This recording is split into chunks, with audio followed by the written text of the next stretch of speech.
மர்மமான கைவிடப்பட்ட வீட்டிற்கு வெளியே நிற்கும் அர்ஜுன் என்ற ஆர்வமுள்ள பையனை அறிமுகப்படுத்துங்கள். உள்ளூர்வாசிகளின் எச்சரிக்கைகளுக்கு எதிராக அவர் ஏன் நுழைய முடிவு செய்தார் என்பதை பார்வையாளர்கள் யூகிக்க தூண்டுங்கள். பேய் வீட்டிற்குள்.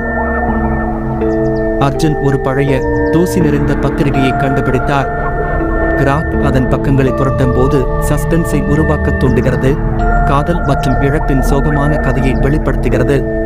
அர்ஜுன் விசித்திரமான கிசுகிசுக்களை கேட்கிறான் மற்றும் பேய்கள் நிறைந்த தாழ்வாரங்களில் ஒளிரும் நிழல்களை சந்திக்கிறார். பேய்தலில் உள்ள வீட்டின் வழியாக அவர் செல்லும் போது பயங்கரமான சூழ்நிலையை வெளிப்படுத்தும் தூண்டுதல்கள். நள்ளிரவு நெருங்குகிறது. அர்ஜுன் ஒரு பேய் தோற்றத்தை எதிர்கொள்கிறார். பதற்றத்தை அதிகரிக்கும் தூண்டுதல்களை உருவாக்கி இந்த சந்திப்பின் முடிவை கணிக்க பார்வையாளர்களை அழைக்கவும்.